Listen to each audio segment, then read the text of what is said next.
All right, you're good. Hello, All In family. This is Maya Hole, and it is so exciting to be with you in the month of June with our Red Hot Call. Woohoo! We are more than thrilled, honored, and so humbled to have our beautiful guest speaker, HDK, $1 Million Director, with us today.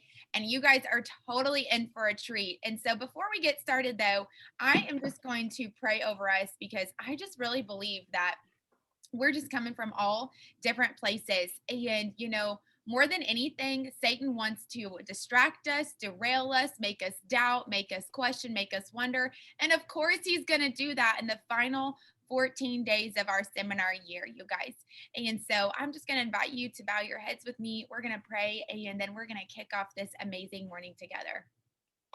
God, you are good, and we already claim the victory in your name. We know that you're a God of miracles. We know that you are a God who moves mountains when we have the faith of a mustard seed. And so, God, I just pray that you intercede on all of our behalf with whatever you have called us to focus on these next few days, these next couple of weeks. And God, I just pray a special blessing over the beautiful Heather Daniel Kent, who has made such an impact in my life and everyone here. And some of them don't even realize that because of her, their lives are changed. And so, God, I just pray such blessing and wisdom, clarity of what she is to speak. May we hear what she has to say. May we have the courage to implement and to act on what is convicting our hearts and moving in our souls. God, you are good. And I just pray special blessings over our area, as I believe you are calling us right now to building our area for Mary Kay. You are good, and we love you, and may you get all the glory from everything that we do. In your name I pray. Amen. Amen and amen. Well, y'all, normally you all know that we have some recognition, except last night at 10 p.m., you're all in area directors. Please forgive us. We all have had a very full, like abnormally full week. And so, well, we forgot. So between surgeries and state and health and just some family things, please forgive us. We will make those and we will post those for you, but we forgot to give them to Mary. So it actually wasn't Mary's fault. It was my fault. And, okay, maybe, a little bit, but, Red Jackets, we do want to recognize you and just say how proud we are of you for representing our area, being in the top 5%. You guys have such a prestigious position being in your role. And I don't want you for one second to doubt that you aren't a leader until you become a director, because you are a leader right now in your Red Jacket, making such an impact and such a difference in our area. And you guys know that our red area is growing and continuing to explode. And so how you act, how you speak, how you encourage, how you support your director and our area makes such a big difference. And so for that, we're so incredibly grateful and so forth. And so, like I said, we don't have the official recognition, but we will have that for you later, you guys. And of course, God always works everything out. On our flyer, you saw that our sister sales director, $1 Million Director, Laura Middleton, was to be our guest speaker. And this week she got sick. Like I said, this week was just a fun, fabulous, full week. And so she reached out to me yesterday. I think it was yesterday. And she told me that she literally had no voice. Like, she had to text me because she had no voice.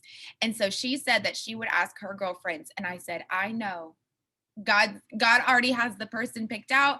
And Laura took her own time to find a guest for us today. And I about wet my pants when she told me who was going to be here today. Is one of my favorite Mary Kay mentors in my life, who has made an impact since I was a brand new DIQ in my life, you guys. The Heather Daniel Kent, you guys. Oh my gosh.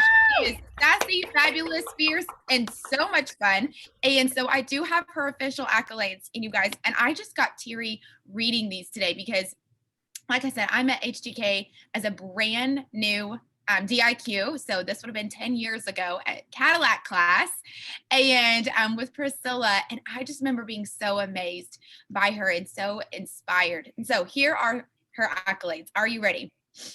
Heather just celebrated her 18th anniversary in Mary Kay. She started Mary Kay newly engaged to her handsome husband, Frank, and she was $65,000 in debt as a social worker. She is a 4 a.m. fitness girl and she's an 8:30 p.m. sleep girl. So I was texting her last night at 10 and I said, I'm so sorry. I know you're asleep. You'll get this in the morning and I will wake up early just for you. But she and Frank have lots of beautiful fur babies and she loves being an entrepreneur because it gives her the freedom from restrictions and requirements and the freedom to run and to build. Heather and her unit, the Happies, have earned 10 unit clubs, including seven Circle of Excellence, all expense paid trips, Maui, Venice, Rome, an Alaskan cruise, Chile and Argentina, Oahu, Lanai, Hawaii, and would have gone to Scotland and Ireland and Spain, but instead took the $45,000 bonus money and they completed a full kitchen and bathroom remodel. In her 18-year career, she has had, this is the one that gets me. She had 5 years of an unbroken power start after she lost her first pink Cadillac. That means for 5 years, I think that's 72 months, she did 30 faces in 30 days, every single month. She is 4-year double star achiever, 6-year triple star achiever, 9 times in the court of sales, 10 times in the court of sharing, 6 in the top 20, one of the first women to achieve the Bahama cruise when we offered that a few years ago, and all 5 of her offspring also earned the Bahamas cruise. And she is a 2-time $1 million director.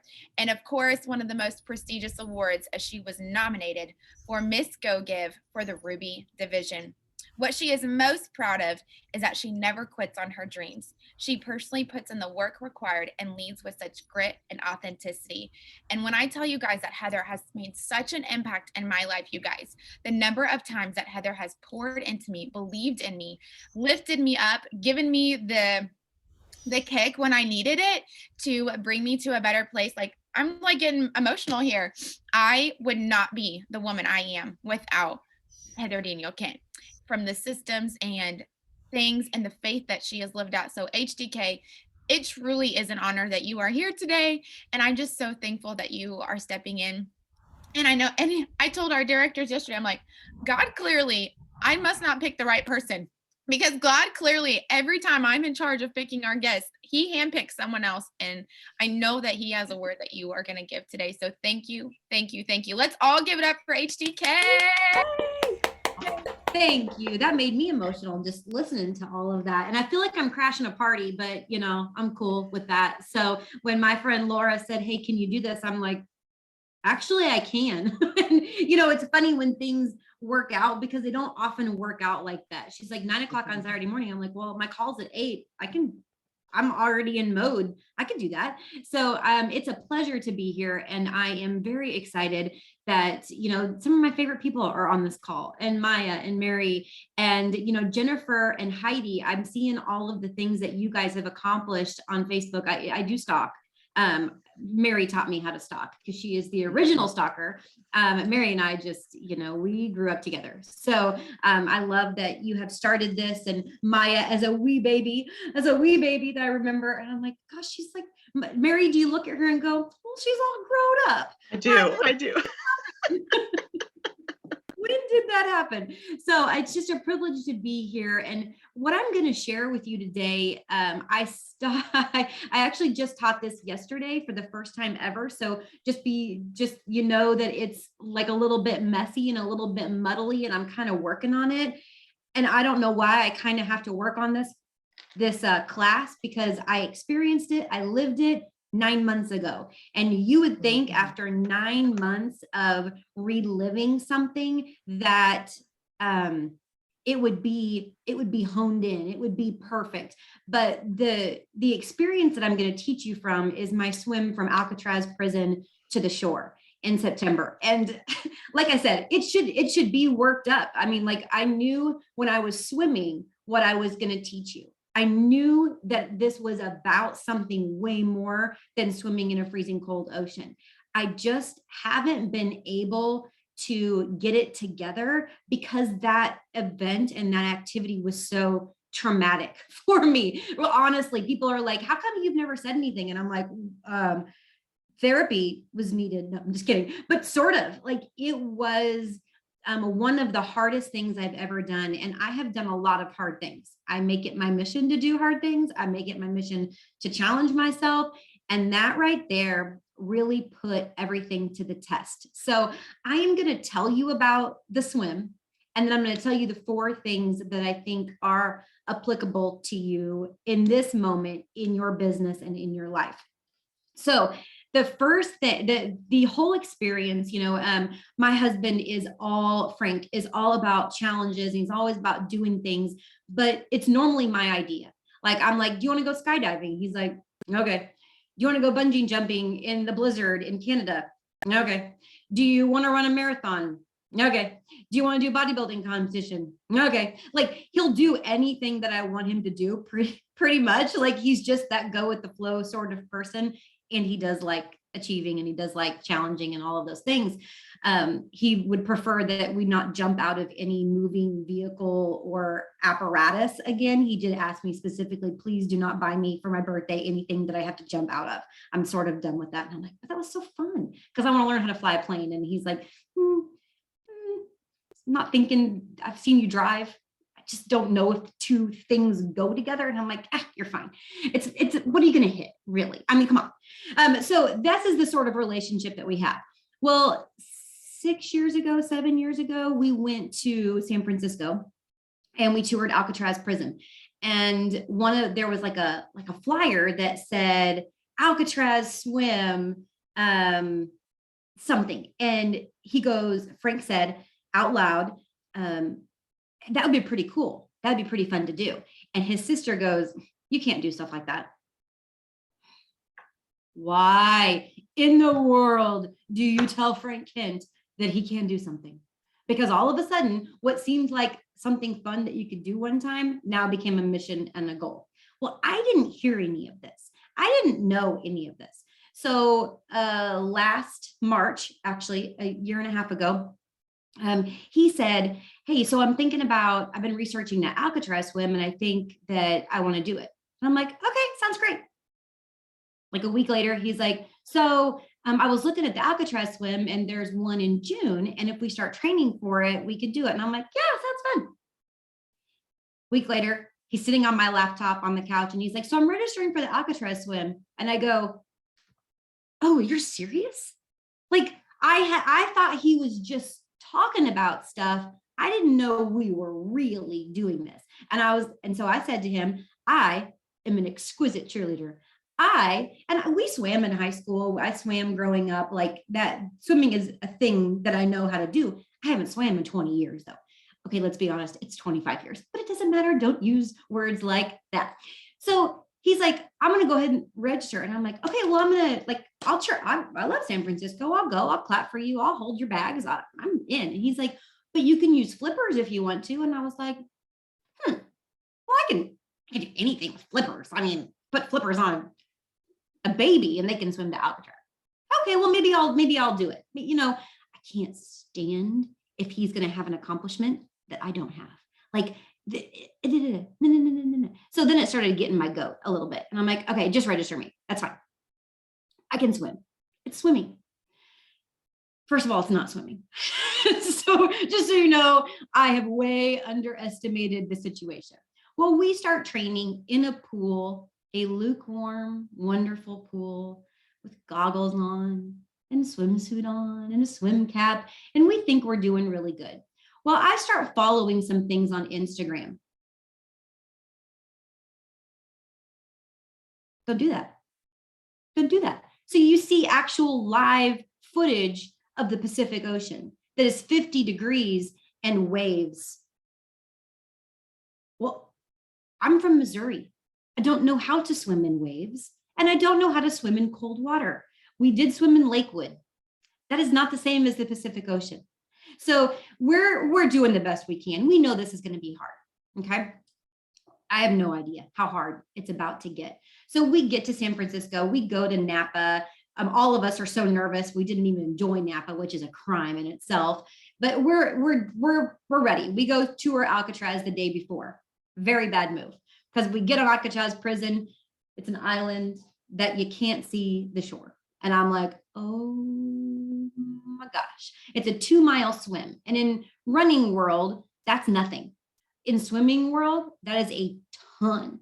And so we are just completely, now we're in panic mode, rightfully so. So the next day we get up. Well, we have researched where you're supposed to park. Well, we thought we had researched where you're supposed to park, but we messed everything up. So we get there in a certain time and we have to register, but we have underestimated that it's a mile away. And so all of our whole plan, we told nobody, like we didn't invite anybody to come with us because we were all nervous. And when you're doing something big and you don't really know if you're going to die or not, or finish, or, my leadership coach says, what feels like a victory for you after this? Because he knows how physical challenge I like to be. And I said, I want to finish. I don't want to get picked up by the Sea-Doo. And I want to swim well, not physically, but mentally. Like, I don't want to freak out. I don't want people to have to wait for me. I don't want people to have to convince me to do well. I want to swim well. I want to lead my team with emotional stability, which sounds crazy, but that I was so worried I was going to freak out. I was so worried that I was going to be the weak link in this, because Frank's just awesome at everything. Like, he's ran a marathon. He didn't train for the marathon. Like, I don't even understand what he's just like that. And my workout partner went to college on athletic scholarship. Like, she's just super athletic. And so I'm like, well, the Sharks are going to pick people to eat. You're not going to pick Frank because he's too fast. He's not going to pick Carrie because she's too skinny. They're going to pick the little hot dog in the back. I'm the hot dog. Like, I don't want to get eaten. Like, I don't want to be the weak link. And I was really concerned about that. And so we've overestimated the length of time. Nobody's there to help us. We're walking miles to register in flip-flops. The car is in the wrong place. We don't have anybody to watch our stuff. We're really worried about security because we got these rental cars, and it's like 6 o'clock in the morning and we're already in a tizzy because we've just done everything wrong, and we're not prepared. We're not mentally prepared. We're not physically prepared. It's already a mess. Does that feel like anything to you? Like, you're already a mess, and then you have to do something hard. So we realized that we've got to get these wetsuits on before we start walking, because we don't have any other way to do that. I'm not walking in a swimsuit a mile. Did I tell you I look like a hot dog? Like, nobody needs to see all that. Like, I'm not doing that. So I put my wetsuit on. You're not supposed to walk in a wetsuit. It chafes. It's not good. You have to pee 17 times. Like, it's awful. Well, another thing that we underestimated or did completely wrong is I was in charge of buying the wetsuits because I shop. I know how to do this. I know how to click Amazon buttons. I bought the $30 wetsuits. That apparently isn't the right wetsuit.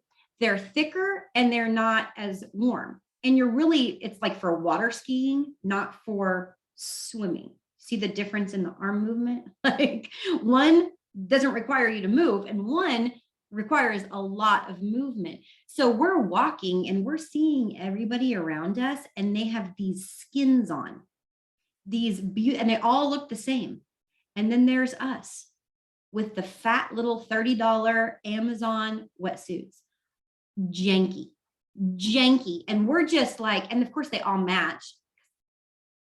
I bought them.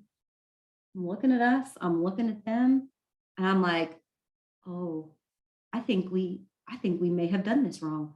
And so we're all just kind of looking around and we're like, okay, we're not prepared. Now it's just spiraling out of control. Well, because of COVID, these things got pushed back and they all got consolidated. So you have 2 years worth of Alcatraz shark swim people in one swim. There's 800 people that you get on the ferries. They had to have 2 ferries drop you in the middle of the ocean. Well, 800 people is about 4 times more than you're supposed to have. So we're jumping out of the ferries. You submerge into 50-degree water. You pop up and the waves are crashing in between the ferries, and you have 800 people just, it was like a mob. Like I thought, actually, Frank goes, I see why people died on the Titanic. That was his first words to me when we got out. He said, because the sheer panic, the shock of your body going into 50-degree weather or 50-degree water, I'm sweating, Mary. Like I like this, it was so cold, you couldn't breathe. You know, when you get in the cold water and you're like, well, you couldn't get it back because what happened was it was so cold you couldn't breathe, but then the waves were crashing into your face. Well, I've never swam in waves before. I was a lifeguard, but lifeguard for campus pool, not in Baywatch. Like there's a difference in, like, we couldn't breathe. So what do you do when you can't breathe? Panic. I've never had a panic attack, but I feel like I know what that feels like because we just couldn't get it under control. Well, in the midst of that, the foghorn goes off. Go. Like literally they said, go. Well, you know, have you ever been in a race where you all running? Well, you're standing shoulder to shoulder and you all start running. That's chaos, but at least it makes sense. So imagine going shoulder to shoulder, stuck in the middle of two ferries, and then saying go. Well, the 1 square foot of area that you take turns into 6 square feet when you put your head down, your arms in, and your feet out. So what happens when you have 800 people doing that motion at the same time? I had people swim on top of my head and push me down into the water. We had people kick us in the face. Carrie still can't hear out of her ear, and she's been to several ear, nose, and throat doctors because she got kicked so hard in the side of her face. Like it, so you're submerged. If you get the chance to get up, you can't breathe because the waves are hitting you. And so this is what we're in. And I actually thought, I hope this yellow swim cap, I hope somebody sees me, because if I go under, like, who the heck is going to find me? Like the first thing I did when I got done with this swim is Googled if anybody died. I am not kidding, because I don't know how anybody didn't die. I don't know how we made it out of there because it was such chaos. And there was probably about 5 Sea-Doos and 5 kayaks that were kind of swarming, but there's 800 people swimming on, because nobody cared. Nobody cared who was behind them. Nobody cared who was in front of them. Nobody cared to the side because everybody was in straight panic mode. Okay, so we get out of that. I don't know why we wanted to be in the middle. Now, if you do this swim, go to the very, very back so you don't get kicked in the face. But I didn't want to get picked up by the Sea-Doo. Remember, I told you the goal was I don't want to get picked up by the Sea-Doo. That's like the walk of shame. I don't want to do that. I do not want it. Like they pick you up and then they take you home and you don't get to finish the race. Well, that would be humiliating to me. So, but also I almost died. So, well, no, whatever there. So we hang back. We finally are swimming, but the panic has not subsided. There's nothing, because the waves are still coming. You're not getting hit in the face, but you're still getting hit in the face with all of the salt water and the freezing. And so Carrie in particular just straight up can't get the panic under control. So she kept flipping over to her back and kind of swimming like a turtle just to get the panic to subside. Well, I'm going to teach you this in a second, but panic doesn't subside by stopping. Okay, so I got a point here for that. But so we couldn't move because we were not going to leave her. She kept saying, leave, just leave me, just leave me. You don't leave a team. You don't leave him. There's no man left behind in this situation. So we had to go slow. Well, the problem with going slow is it never, ever, ever makes the panic go down. And so we finally do this. We finally get it done. And we get out and our bodies are just shaking. You couldn't even take the wetsuit off. It was full of sand and it was full of like you just couldn't get it done. And I heard a lady go, well, that was harder than I thought it was going to be. And I was like, no kidding. Like the words that are so inappropriate, that wanted to come out of my mouth at that moment. Like, I'm going to go stand in line for the t-shirt. I'm a sorority girl, right, Mary? I mean, like, you got to have a t-shirt. Like, I'm just shaking. I'm like, get the t-shirt. Get the t-shirt. Okay. So we're done. We're done. Now I'm going to tell you about the 4 things I learned through that, because I thought of you guys. I thought of how I'm going to transfer information, because I do not believe in wasting pain. I do not believe in experiences ever that you can't learn from. Ever. So the first thing that I'm going to tell you is something I say all the time. Preparedness increases capacity. And I am a person that is obsessed with capacity. I want to get better. I want to do better. I want to be better. I want to do more. I want to have more. I want to impact more. My middle name is more. Always. So I'm obsessed. Like, I look at Gloria as the ultimate capacity woman. How in the world does she do what she does? Not even just in her Mary Kay career, but all the stuff outside the Mary Kay career. Like, how do you have that much capacity to work at that level? So it's so captivating to me. And I want to do everything to increase my capacity, because I know I don't have it right now, but I am determined to get it. So one of the ways that you increase your capacity is by being prepared. The first thing you need to know is know who you are. Know your needs, know your strengths, know your weaknesses, know your team's strengths, your weaknesses, your needs. The more you know, the more prepared you can be. And that's why you see me talk about Enneagram all the time, or strength finders all the time, or basic needs all the time, or DISC, or love languages. The more you know, it builds a picture of who you are and what you can contribute and where you need to grow. Do you need to pull up a weakness? Do you need to enhance a strength? You need to know what those are, and you have to know your needs. Everybody's got them. God designed us to have needs. So how are you going to fill them? Do you fill them in a community? Do you fill them and your family? Do you fill them yourself? Do you fill them with God? Like, where are the needs? Because you don't want those blind spots. You want to know you're going to have them. It's not about not having needs. It's about knowing that you have them and what they are. The 3 things Mary Kay wise that you need to do to increase your preparedness is that weekly plan sheet. That weekly plan sheet that your life is on a piece of paper. You have to know what openings you have. You have to know if you've overscheduled yourself. You have to know if you've got some downtime. You need to schedule your playtime. I'm a big play girl. I don't work all the time. I don't want to work all the time. But I also know myself well enough that if I don't schedule the playtime, I'll feel guilty about the playtime. And so that's the key. I'll also do it on work time. I love to work.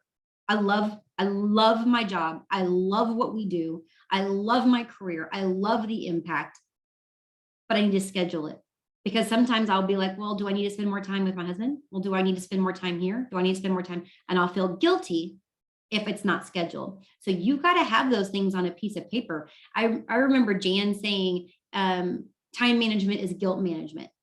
It is so true, because you don't want it. I mean, I'm not the only one that feels pulled at all times, right? I think that's just the nature of being a woman. You never feel like you're doing enough for different parts of your life.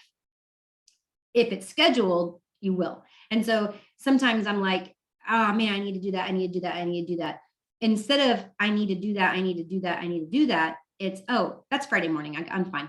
That's already on the calendar. I do not have to think about that this week. I don't have to obsess about this week. I don't have to worry about it. I don't have to feel bad about it. It's on the calendar for Friday morning. I'm good. It gives you a peace that you desperately need when you're an entrepreneur. Because if you don't have peace, people are going to feel it. People are going to feel that desperation and that clinginess and that throwing spaghetti noodles on the wall and just trying to see what works and blah, blah, blah, blah, blah, blah, the balls in the air all the time. Have a piece about you, put it on a calendar. And I am not somebody that likes a 30-minute increment, but if you do it. Like, so Jan always says, I have every 30 minutes in my week planned. And I'm like, kill me now, can't do it. But if you like it, you do it. I'm like a chunk time. I'm like, here's my chunk and this is what I need to get done. And if I get it done faster, then I get to do da-da-da. I'm a very reward system because I want to time myself. I want to be more efficient. I want to win. I empowered achievement. I know my needs. I need to win every single day. Well, I don't get to win on the scoreboard every single day. And in fact, this year, I'm not winning in anything. But in my mind, I'm winning because I got these little chunks of time and I got these little things I'm going to do. I'm winning every day because I know that the big scoreboard isn't going to reflect that. And I still have to feel good about myself and I still have to feel powerful. I know my needs and I know how to fill it. Your IPA sheet. When I was a wee baby in Mary Kay, this IPA sheet is how I earned a car. And I will, because I am also a master piddler. Can anybody waste time? I am a master at wasting time. I love to waste time. I love to walk in circles. I love to pet my dogs. I love to look at Chiefs news. Oh, I'm so obsessed. It's so sick. Please get me some therapy for this. I thought I went cold turkey. I didn't. I ate all the turkeys. I love it. Okay. Anyway, I need to know that what I'm doing is the right things. So I think about Carrie every time she flipped over on her back and started this little turtley backstroke thing, is she was working, but she wasn't working the right way. So it didn't work. So I think about that every time I want to organize my inventory or post on Facebook or do a live that doesn't necessarily make me any money. Those non-IPA Mary Kay activities are turtley backstroke sorts of things. They're not going to get you where you want to go. They just make you feel busy and they wear you out. So be careful and get that IPA sheet. If it's not on the IPA sheet, it doesn't count. And I need things to count. I need my work to mean something or else I'm wasting time. So IPA sheet and then that layering sheet. That layering sheet, I don't know if you guys use a layering sheet actively all the time. I don't teach my people to use anything else. We don't use any other tracking sheets besides an APA or a layering sheet. That's what we do our faces on, our parties on, our customers on. Everything is about a layering sheet because it tracks working full circle. It tracks the selling aspect, face-to-face aspect, virtual aspect, team building aspect. It does everything. And it has cute emojis on it. And I do love a cute emoji. So if it doesn't, once again, if it's not on the layering sheet, it doesn't count. I hear people say to me, well, I'm layering her, I'm working on her. And I'm like, tell me about layers. Because you can't use the word layers if it's not on the layering sheet. Saying, hey girl, I saw you ordered. Are you sure you don't want a 50% discount? Doth not a layer make. If that conversation is not on the layering sheet. So you have to make sure that you are doing the right things. And once again, that your preparedness with what you're doing, because it's going to increase your capacity. So don't get the janky $30 Amazon wetsuit, because that's every time I think, okay, am I prepared for this? Have I geared up? Have I worked those muscles? Am I ready for the goal? I think about the $30 janky Amazon wetsuit. I wasn't prepared. So what can you do right now that's going to prepare you for your next goal and prepare you for your next win? God is obsessed with your preparation. Obsessed. Because he wants you to be the person he created. Number 2, this is when I was talking about this panic mode. So I'm in the middle of the ocean and I can't get it together. So I'm bobbing. So if you can picture me bobbing with my yellow swim cap and my goggles and my janky wetsuit that, the wetsuit doesn't fit right and it's not made for swimming. So I still have scars back behind my neck. It's scarred because it ripped open my skin all the way back there because it didn't fit right and it wasn't meant for what I was doing with it. So I'm bleeding, I'm bobbing, salt water and blood, sharks, not the best activity I've ever done. So I'm bobbing and I just can't get it together because waves are just hitting me in the face and hitting me in the face and hitting me in the face. Think about that in your Mary Kay business. Where do you feel panic? Where do you feel pressure? Where do you feel overwhelmed? The natural inclination, because I know it, because I did it, was to stay in one place till I got it together. when I realized that if I put my face in the water and put my feet behind me and swam 5 strokes, the panic went down. The panic dissipates when you work. Work is the answer for panic. So if you're feeling there's 14 days left in the year, I don't know about you, but my stomach just goes straight panic when I hear that. Okay, well, I can sit here and think about it and marinate in it and get more panicky, or I can work. I can pick up the phone. I can do some bookings. I can sell some product. I can get somebody to watch some videos. I can schedule some Pearl Girl calls. Work dissipates panic. The right work. Going downstairs and organizing my inventory, not the right work. That's the turtle stroke. So make sure that you're doing the right work. I promise that it will reduce that feeling, those yucky feelings of overwhelmed. And I mean, have you said overwhelmed today? You probably have, because that's normal. Man, I feel so overwhelmed. I feel so rushed. I feel so busy. I feel like a loser. I'm not doing the things I need to do. All of those yucky feelings. Okay, now I also know that when you're bobbing in the middle of the ocean and you're straight panicking, that sometimes you can't see the shore, because I couldn't. And it's really hard to work out of panic when you can't see the reward and you can't see the finish line, and but you got to do it anyway. You have to trust the process. You only have 2 choices: stay bobbing in the middle of the ocean in panic, or go make progress. I am wired for progress. I don't care what that is. I don't care where the progress comes from, but I must make progress. We're doing our second 75 hard for 65 days. So we're doing 65 hard. And we were walking last night, and it's like 107 degrees right now. And I asked Frank, I said, hey, have you lost any weight this week? And he goes, I don't know. And I said, well, did you weigh? And he goes, no. And I'm like, well, how do you know if you're doing good? And he goes, because I'm doing good. And I'm like, okay, well, I can't talk to you. You obviously don't understand. He's like, oh, because you got to have progress. And I'm like, yes, I do. And he goes, so I have to have progress for you to feel good? Yeah. Hello, this is the way this works. We're together. Because if you have progress, that means I'm doing good. Because I'm doing what you're doing, so I have to be doing good. Because guys, your feelings aren't a very good measuring stick for progress. You have to know that you're doing enough, so you have to track it. If I feel like my food is on point, or I feel like my workouts are on point, feelings mean nothing. Feelings are liars.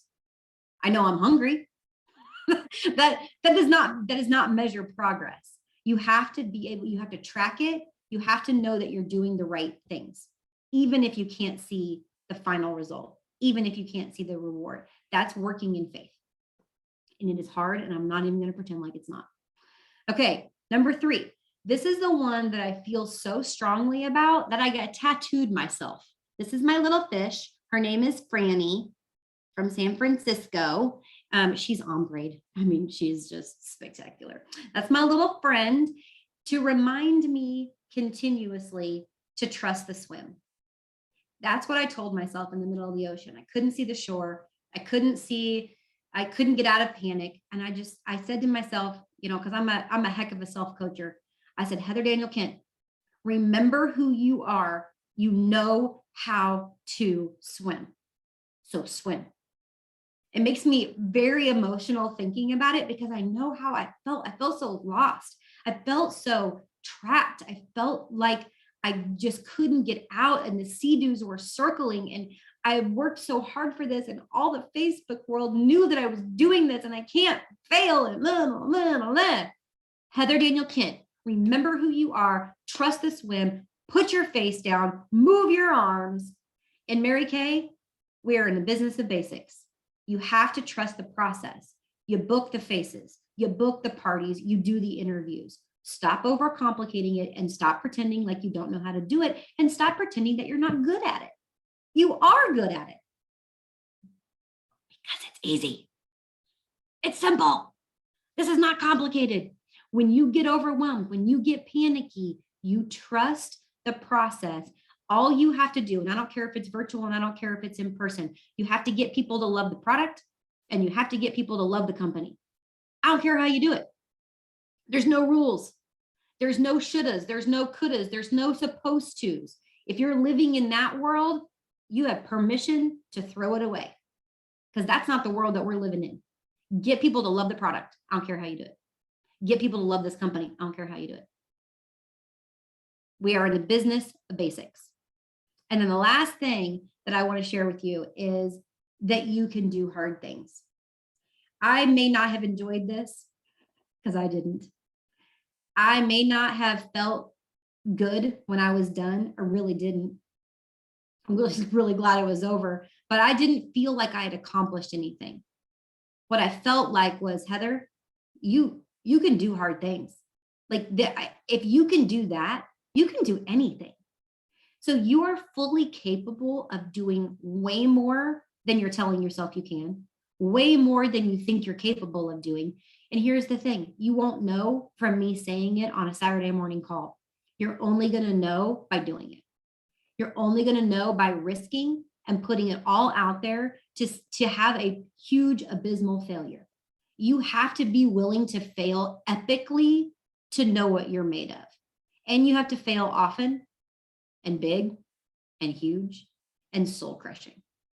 Because when you do that, I'm just speaking from about a year's worth of the hardest year I've ever had in my entire Mary Kay career, you are going to be on the other side of it and go, everything I was worried about happened this year. Everything that I was concerned about happened. Everything that my biggest fears happened. And you know what? I still feel pretty cool. I still feel like I feel better about myself and where I'm going now than I did a year ago. And if I told you what I had been through, you'd be like, I don't know if I would feel that way. Because outside looking in, you probably wouldn't think that about my journey because it has been a huge, epic, pounding, waves crashing in the face, can't breathe, sort of pounding this year. But I'm here and I'm like, okay, I survived all the things that I was so scared of. There's nothing left to be scared of. And that is a beautiful thing to be in.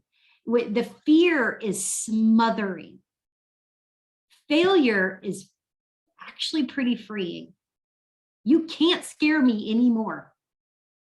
You can't. I am the most fearless Mary Kay leader right now because I have been through all the things that you could possibly go through. And it wasn't as bad as I thought it was going to be. It was terrible. It was awful. But I learned so much. And I'm better now than I was a year ago. Now, also, it's so funny. So I was asking my girls, because my coach said, if you could do anything you wanted and it wasn't in Mary Kay, what would you do with your life? And I'm like, dude, I spent 18 years of my life thinking that all I want to do is Mary Kay. So I don't even know how to think those thoughts, like I don't sit around thinking, I wonder what I want to be when I grow up. I know exactly what I want to be when I grow up. 44, I want to grow up. Okay, whatever. I like to think I'm 20. So there's that. So I asked my directors, I said, if I could do anything, like, what do you think I would be good at? Like, because I really needed some help with that. I needed some brainstorming. And you know what they said? Almost all of them said, you would be a great coach. You would be a great leadership coach. And I was telling my leadership coach, I said a year ago, I'm so concerned that I can't coach these women. I'm so concerned that I don't have what it takes to help them get to that next level. I'm so concerned that I'm not ever going to be good at that. Because I went to coaching school and it was terrible. Like the first time I went, I was like, I don't know how to ask questions. I only know how to give answers. Like I just couldn't do it. It was such a different thing for me. The whole point of that is you don't even know what you're going to be good at. You don't even know what your sweet spot is going to be. I didn't even know like I could be good at coaching, much less It's what I want to do. Like that, it boggles my mind. The thing that you're probably most hesitant, like, so some of you guys want to be sales directors. Some of you guys want to be national sales directors. And I bet there's a limiting belief in there somewhere where I don't know if I'd be a very good sales director. I don't know if I can lead all those people. I don't know if I can lead by example. I don't know if I could handle all that drama. Whatever, those difficult people. That was my big thing. I don't know how I can handle difficult people. It's so funny that those things are probably what you're going to be really good at, but you're never going to know until you push yourself. You're never going to know until you throw yourself right into the fire. Cindy Williams was the guest national at my very first retreat when I was a brand new sales director 18 years ago. And, you know, she's bopping up and down, she's jumping, you know how she jumps, she's jumping. And she goes, why don't you just get the job and then figure out if you like it? So I'm gonna tweak it. Why don't you just get the job and then figure out if you're going to be good at it, or figure out what you need to do to be good at it? If you want the job, don't let limiting beliefs stop you. Lean into them. You want to be a good coach, be a good coach. You want to be a great role model, be a great role model. These aren't things that you have to sit and think about. They're things that you have to lean into and fix. It's all about the action. What if you love it? What if the thing that you're scared of is the thing that you're going to love on the other side? That to me is so exciting. And that makes me willing to put myself out there. Like, I'm scared of flying a plane, but what if I'm really great at it?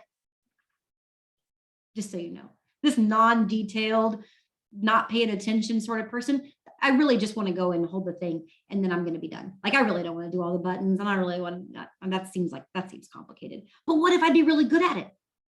I don't even know until I do. So those are my 4 things that I want you to get out of my epic adventure, if you want to call that. I want you to increase your preparedness. I want you to work through your panic. I want you to trust the basics of this business. And I want you to put yourself in a hard place. And I want you to do a hard thing that is the thing that you're really, really, really, really scared of and you're really unsure of. And it tweaks all your confidence buttons. That's what I want you to do. And on the other side, you're going to find a whole new you. And that to me is extremely exciting. So thank you guys for listening to my adventure. I'm sweating and sort of crying. So just so you know, thanks for being part of my therapy. Heather, Daniel, Kent,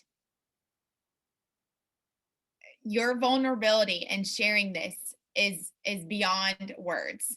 And I'm just so honored that we are the second group of people and all of Mary Kay. I literally saw you post this yesterday. I was like, ooh, I cannot wait to hear this. Thank you. Thank you for sharing so vulnerably.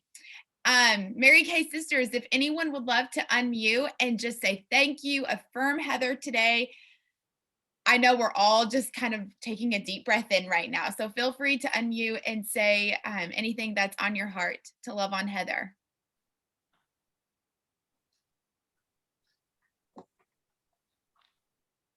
Heather, thank you so much for being here today. It's Sherry Mason, the redhead over here.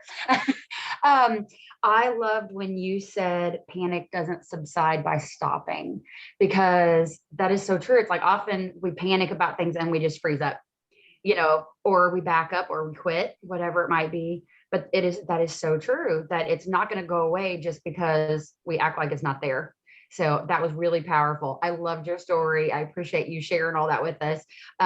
Because I think when you think about somebody finishing a swim like the Alcatraz, that's a huge, big deal. And you just think, oh my gosh, this is the most powerful person. They have no weakness. They're no fear, you know, and then listen to your story. And it's like just a real person going through a journey like any other thing, you know. So that was awesome. I appreciate you. Oh, thank you for your words.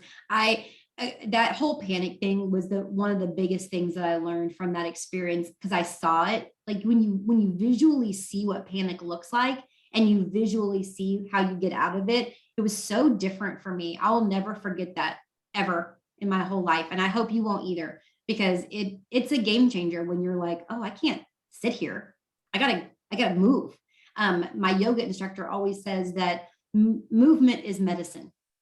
And I always remember that. Whatever ails you, movement is medicine. I love that.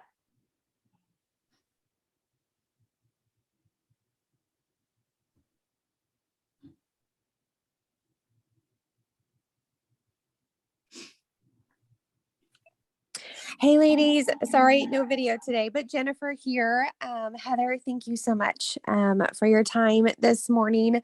I just love just trust the swim, trust the process. Like we tend to overcomplicate things in Mary Kay so much, but when you are prepared, when you have your weekly plan sheet, your IPA sheet, your layering sheet, like you know what to do. We know the work to do. I mean, we wouldn't be here as red jackets and directors if we didn't do the work. And so just trusting the process, getting people to love the product, love the company, just love that affirmation and reminder, especially as we're going into the last 2 weeks of the month of June, the end of our seminar year. Just trust the process, do what we know, how we know, like do what we know what to do, and don't overthink it. I'm so glad you got that. Trust the swim. Just keep telling yourself, Jennifer Huff, you know what to do. You should talk to yourself all Heather Daniel Kent like. Just trust her.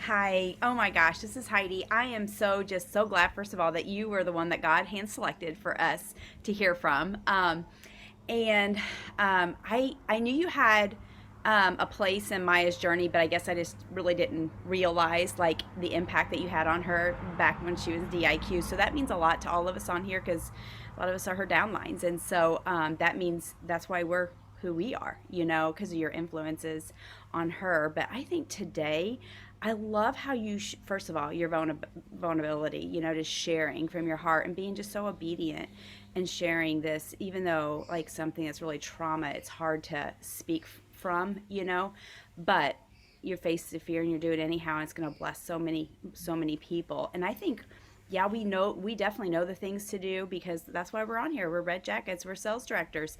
But it really, I love how it's the internal work that you talked about. It's the internal work that's happening. And oh my gosh, you're just so brilliant. I haven't heard from you, very very often, so because I'm not in your area, but just your brilliance. I mean, I'm just so excited. There's so many things on here that I think like I could take one thing and it's just so deep. You know what I mean? There's just so many things. I don't even know how to highlight one. But thank you. Thank you, Heidi. I appreciate that. And congratulations on your successes. Thank like I said, you. Mary taught me how to stalk. I know how to stalk, and I am cheering you guys on for sure. Oh, thank you so much. You're welcome. That's one thing that I do know how to do well. Isn't that right, Heather? Dude, I mean, it's like a thing. It is. It is. And the key to it is when you stalk great people. And, and that is your friends. Yes. And I mean, this, how I feel about you, HDK, like we can't even go there. Whew. Why do you do that? But honestly, even before you got to like your actual like points, like the things that I took away was two big things that you said is that you said, I want to swim well. And you said not physically, but mentally.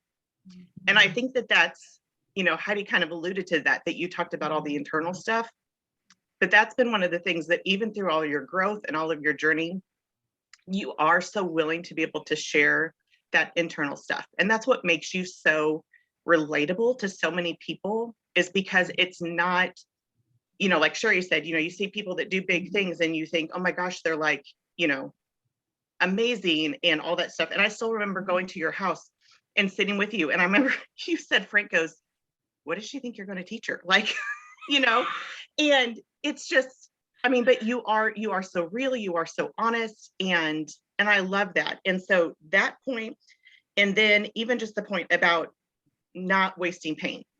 And I think that that's the thing that, I mean, all of us that are on here have had life things or business things, like all of those things happening. And sometimes it is so hard to think like, why is this happening? Like, this is, maybe this is stopping me from doing XYZ or whatever.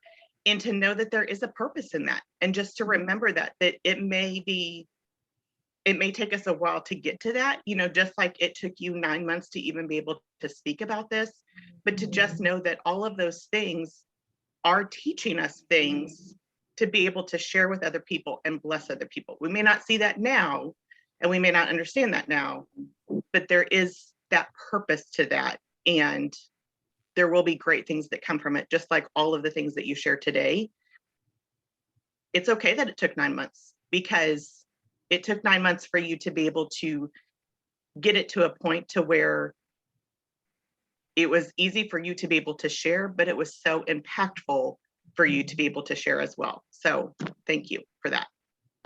I love that, Mary, for saying that, not wasting pain, because I say it all the time, and but what are you going through right now that you can lean into, learn from, so you can teach later? Yeah. You know, everything's about learning and teaching and learning and teaching. You can't waste what you're going through, because it's not intended for it. Like, there's a purpose. God uses all things for good, all things for good. So why he that says, do not waste pain. Yeah. He uses all things for good. It's the same thing. So thank you for saying that. I wrote that down on my notes back to me of good stuff. So thank you, my friend, my dear, dear friend. Anyone else? I don't want to leave anyone out. I just wanted to say, you painted a beautiful picture. Like, I was in the ocean bobbing with you. You paint, and because I've been there, I know exactly. So not only, like, even if I hadn't seen it, I was, but I have been there. I have been in the ocean. I know how cold it is. I've gotten a glimpse. I was pregnant with my oldest, and a wave like took me off, and then took me, and like the panic. I mean, I didn't care. I got out. I didn't, so I visualized it with you, and then you can take that and then plug it into, and you did it beautifully. Plug it into your Mary Kay, and like where the panic mode, and where you get pressured, and like stay there, swim a few, like kick your legs, like, get master that, and then go. So I loved the visual that you did. And so thank you. This is the second time I've heard you speak, and I learned just as much and love you that much more. So thank you. Thank you, Laura. I appreciate that. And your aesthetic behind you, like your whole vibe is just perfect. So, I don't like the word perfect, because I believe that puts us in, but it's perfect. So just, Awesome. Anyone else? Okay. Well, HDK, if you're okay with it, I'd love to send out your address so we can all write you thank yous and just appreciate you. But truly, for me, the very first thing, I want to make it a mission to do hard things. And, that resonated to my very core, because I feel like right now I'm in the midst of doing hard things, and hard things that have never been done before, things that are unfamiliar. And so affirming that I can do hard things, I can lean into hard things, and I am more than capable of what I have already done. And failure is freeing. Wow.